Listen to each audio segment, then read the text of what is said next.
परिवर्तन करते हुए, चूँकि हमारे स्वामी सर्वलोकानंद जी आप सेक्रेटरी हैं रामाकृष्ण मिशन दिल्ली से, आपको दिल्ली निकलना है, इसलिए आपसे अनुरोध है कि आप अपने विचार और शुभकामना संदेश हमारे सामने रखेंगे।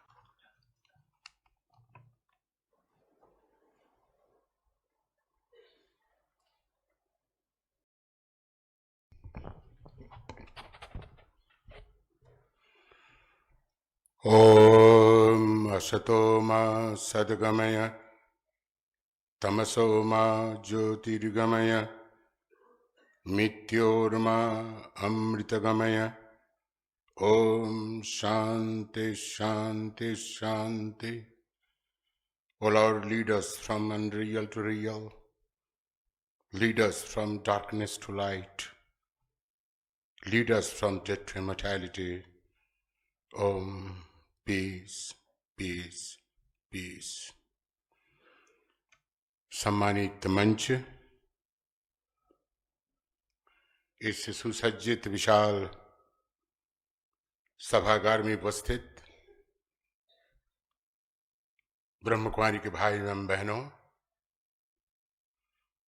तथा भक्त मंडली, मैं पहले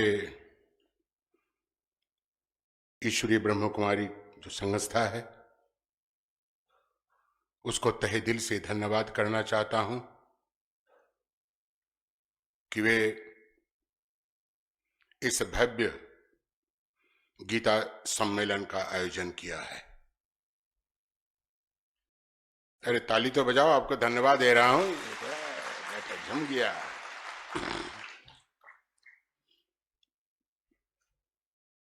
हमारे पूर्व वक्तागण बहुत ही सुंदर ढंग से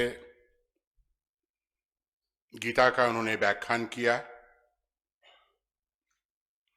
मैं भगवत गीता का जो टीका और टिप्पणी है उसमें मैं नहीं जाना चाहता हूं। मैं यही कहूंगा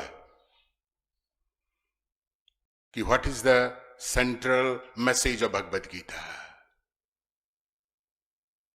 भगवत गीता का संदेश क्या है? आप सभी जानते होंगे कि 19वीं सदी के महान संत रामकृष्ण परमहंस, उन्होंने बहुत ही सुंदर ढंग से संक्षिप्त रूप से गीता का क्या संदेश वो हमारे सामने रखे। वे कहते हैं, गीता गीता गीता अगर 10 बार रटोगे तो क्या हो जाता है? त्याग त्याग त्याग त्याग। Mind this word. गीता का संदेश है त्याग। किस चीज का त्याग? क्या घर बार छोड़कर, सब कुछ छोड़कर गुफा में, जंगल में चले जाना? हम जैसे बाबा जी बन जाना, सन्यासी बन जाना, माता जी बन जाना? नहीं। भगवान कृष्ण ने अर्जुन को यह संदेश नहीं दिया था। त्याग का अर्थ होता है अहंकार का त्याग और आसक्ति का त्याग। यही दोनों हमें त्यागना है। ईगो, उसका त्याग, एन अटैचमेंट, आसक्ति। हमारे पूर्व वक्ता बता रहे थे सब। षड रिपु के बारे में आप जानते हैं। काम, क्रोध, मोह, मद, मात्सर्य, ये सबको हमें त्यागना है।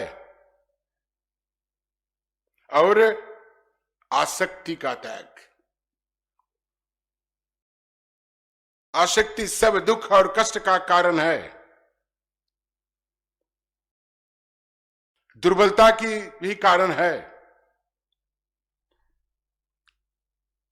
अर्जुन तो जाते हैं युद्ध क्षेत्र, कुरुक्षेत्र युद्ध में लड़ने के लिए, युद्ध करने के लिए, बहुत उत्साह के साथ।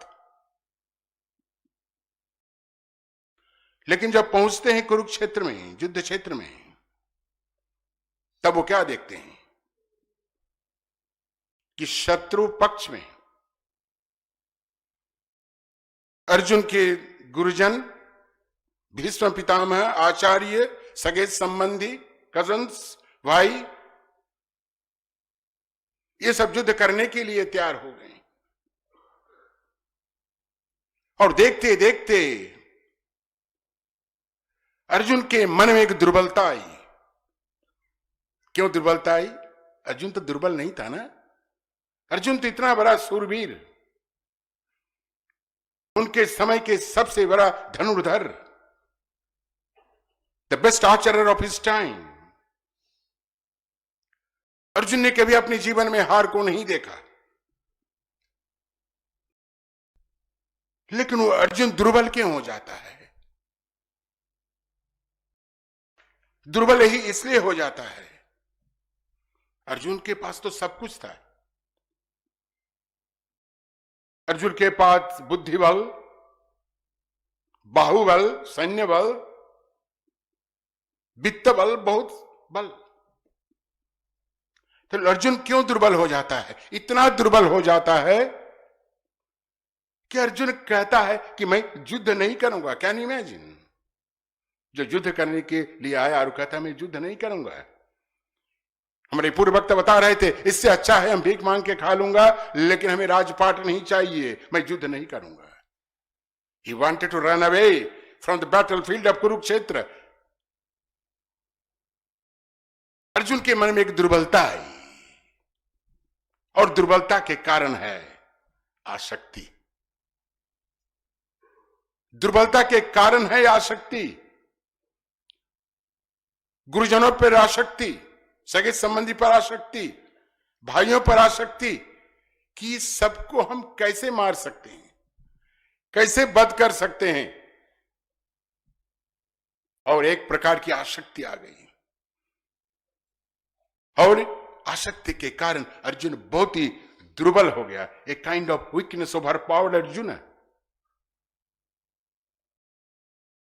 इसलिए आसक्ति का त्याग करना बहुत ही आवश्यक है। और गीता में आप पाएंगे भगवान कृष्ण बार बार अर्जुन से कहते हैं, युद्ध करना चाहते हो, कर्म करना चाहते हो, आसक्ति का त्याग करो। फलासक्ति का त्याग,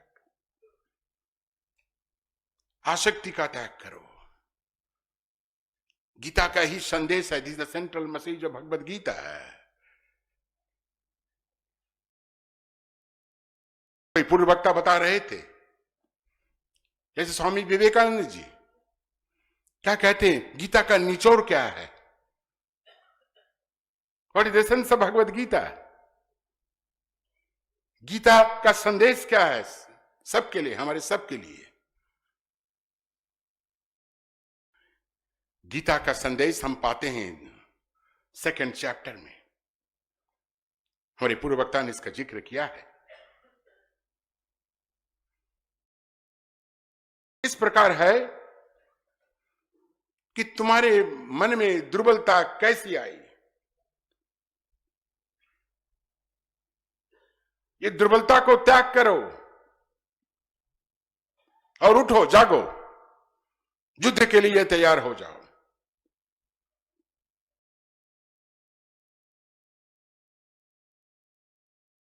हम देखते हैं स्वामी विवेकानंद यही बात कहते हैं, और उनके वक्तव्य में बार बार एक ही वाणी उठकर आती थी, और वह कठोपनिषद की वाणी, उत्तिष्ठत जागृत प्राप्य वरान्य बोधता है। उठो, जागो, रुको नहीं जब तक तुम लक्ष्य को प्राप्त न कर लो। हमें उठना है, जागना है, हमें सोना नहीं है, रुकना नहीं है जब तक हम लक्ष्य को प्राप्त न कर लो। हमारे पूर्व वक्तागण मानवीयता के बारे में बता रहे थे। हमारे शास्त्र कहता है तो मानवीयता को अपने अंदर, अपने भीतर जागृत करो, उजागर करो। In other words, Swami Vivekananda is to say, each soul is potentially divine. हमारे अंदर हर मनुष्य के अंदर एक दिव्यता होती है। उस दिव्यता को उजागर करो, दिव्यता को जागृत करो। हम सशक्तिकरण के बारे में आजकल बहुत चर्चा करते हैं, एम्पावरमेंट। अरे भगवान कृष्ण 5000 साल पहले हमें बोल के गए हैं, कैसे हम सशक्त हो सकते हैं, कैसे सकारात्मक शक्ति से हम सशक्त हो सकते हैं, जिसको आजकल बहुत चर्चा का विषय बन गया है, पॉजिटिविटी। उठो, जागो, अपने को दुर्बल मत समझो। यही है सकारात्मक शक्ति। अपने को दुर्बल मत समझो।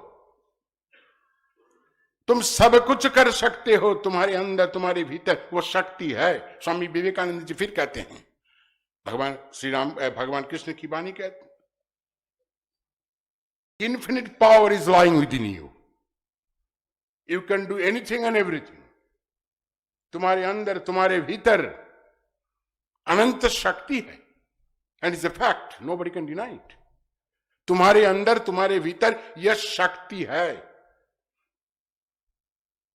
वो शक्ति को उजागर करना है, विकसित करना है। There are immense possibilities within you. हमारे भीतर, हमारे अंदर, प्रत्येक मनुष्य के अंदर अनंत संभावनाएं हैं। ये हमें समझना है। इसलिए भगवान कृष्ण कहते हैं, अपने को दुर्बल मत समझो अर्जुन, उठो, जागो और युद्ध के लिए तैयार हो जाओ। अर्जुन मोहग्रस्त हो गया था। अब विषाद जोग पढ़िए, कैसा अर्जुन मोहग्रस्त हो गया था। इन्फैचुएशन जिसको अंग्रेजी में कहते हैं, मोहग्रस्त। और भगवान कृष्ण क्या करते हैं, क्या शिक्षा देते हैं अर्जुन को। हम बल के बारे में कह रहे हैं कि हम मनुष्यों का बहुत बल होता है, वित्त बल होता है किसी का बाहुबल होता है, किसी का बुद्धि बल होता है, बुद्धि बलम वित्त बलम। लेकिन सबसे बड़ा बल है, वो बल क्या है जानते हैं? आत्मबलम, पावर ऑफ आत्मा। वो बल है आत्मबलम। Dear friends, Arjun was having all kinds of power. Arjun कोई साधारण आदमी नहीं था, लेकिन दुर्बलता के कारण, आसक्ति के कारण Arjun lost his self confidence. आत्मविश्वास को अर्जुन ने खो दिया था। इसलिए भगवान कृष्ण ने अर्जुन के भीतर, अर्जुन के अंदर आत्मविश्वास को उन्होंने जागृत किया। वही काम उन्होंने किया। आत्मबल के बारे में उन्होंने कहा, घुमा फिरा के इन 18 chapters in 700 श्लोकास वर्सेस उन्होंने यही कहा। अब आखिर में अर्जुन क्या कहता है, देखिए कितना सुंदर है। नष्ट मोहे सितिर्लब्धा तत्प्रसादात् महच्युता, तत्प्रसादात् महच्युता। आपके कृपा से मेरा जो ये है, क्या है, मोह है, नष्ट हो गया है। करिष्ये वचनं तव, जो आप कहेंगे वही हम करेंगे। और हम क्या देखते हैं, अर्जुन जग जाता है, समस्त दुर्बलताएं चली जाती है, अर्जुन युद्ध करता है और युद्ध में विजय प्राप्त करता है। तो गीता का जो संदेश है, अरे 2-3 मिनट में मैं खत्म करूंगा। मैं देखा यहाँ लाल बत्ती ऐसे ऐसे कर रही है। तो गीता का जो संदेश है, ये कोई भौगोलिक सीमा में, किसी धर्म में, किसी मजहब में सीमित नहीं है। अब गौर से सोचिए, the message of Bhagavad Gita is universal. Gita का जो संदेश है वह है सार्वजनीन, विश्वजनीन। ये गीता का संदेश सबके लिए है। किसी धर्म के लोग, किसी मजहब के लोग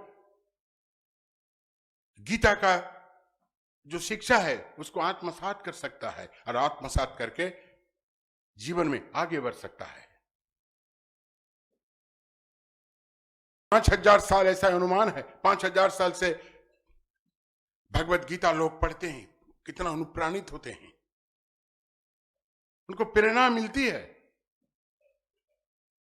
ये हजारों हजारों लाखों लाखों घटनाएं हम बता सकते हैं कि गीता पढ़कर बहुत लोगों को मन में जो हताशा और निराशा, जिस अर्जुन का ही वही अवस्था हुई थी, और गीता पढ़ के उनका समस्त निराशा और हताशा चली गई और एक सशक्त व्यक्ति हो गया। ये हमें सोचना है। क्यों गीता यूनिवर्सल मैसेज? देखेंगे गीता में जो भी मनुष्य का जो समस्याएं हैं, मनुष्य की जितनी भी समस्याएं हैं, सबकी समाधान सूत्र आपको गीता से मिलेगी। समाधान सूत्र गीता से मिलेगी। अब बताइए एक भी समस्या, हमारे जीवन की समस्या जिसका हम समाधान सूत्र गीता में पाते हैं। That is why Gita deals with the practical problems of human life. अब पढ़िए, देखिए, इसी ढंग से आप गीता को पढ़िए। एक ही घटना का जिक्र कर मैं मेरी वाणी को विराम दूंगा। General Jayant Chaudhary, he was army chief of the army staff, वो सेना के सबसे बड़े पदाधिकारी थे। उन्होंने हमारे एक संत रामकृष्ण मिशन के बहुत बड़े वक्ता थे, स्वामी रंगनाथानंद जी, उनको उन्होंने आमंत्रित किया। जनरल जयंत चौधरी कश्मीर में तब थे। महाराज वेंट देयर, रंगनाथन जी ने सॉ, उन्होंने देखा Bhagavad Gita is lying on his table in the drawing room. महाराज को आश्चर्य लगा कि ये तो जनरल है, आर्मी के लोग हैं, इससे भगवद गीता का क्या मतलब है? ये है क्यों भगवद गीता पढ़ रहा है? आउट ऑफ क्यूरोसिटी, कौतूहल बस, महाराज ने उसको पूछा, do you read Bhagavad Gita daily? Yes Swami ji, before going to bed at night I read Bhagavad Gita. Why do you read Bhagavad Gita? क्यों भगवद गीता पढ़ते हैं? तो उन्होंने कहा, स्वामी जी बहुत थक जाता हूं, कभी कभी निराश हो जाता हूं, तो मैं इसलिए भगवद गीता पढ़ता हूं। स्वामी जी ने कहा, बहुत अच्छी बात है, आप भगवद गीता पढ़ने से आपको शांति मिलती होगी, लेकिन आप ये भी सोचना कि अगर आप शक्ति चाहते हैं, इफ वांट टू स्ट्रेंथ, तो उसी दृष्टि से आप भगवद गीता पढ़िए, तभी आपको शक्ति मिलेगी, इसमें कोई भी संदेह नहीं है। महाराज तो बोल के चले गए। उसके कुछ दिन बाद वो पत्र लिखते हैं महाराज को, जनरल चौधरी, कि महाराज आपने जो बताए थे, किसी दृष्टिकोण से हमें भगवद गीता पढ़ना है, मैंने उसी दृष्टि से पढ़ा और हमें बहुत सुख ऊर्जा मिल रही है, बहुत ही ऊर्जा मिल रही है। Dear friends, the message of Bhagavad Gita is life giving and strengthening. Bhagavad Gita का जो संदेश है वो जीवनदायी है और प्रेरणादायी है और हमें सशक्त करता है। तो मेरी वाणी को मैं यही विराम दूंगा। मुझे बहुत ही आनंद हो रहा है कि आज इस गीता सम्मेलन में मेरा आने का सौभाग्य हुआ है। फिर मैं तहे दिल से ब्रह्म कुमारी संस्था को बार बार धन्यवाद करना चाहता हूं, इस तरह से गीता सत्र का आयोजन करने के लिए। नमस्कार, धन्यवाद। बहुत बहुत धन्यवाद स्वामी सर्वलोकानंद जी, आपने बहुत सुंदर विवेचन किया।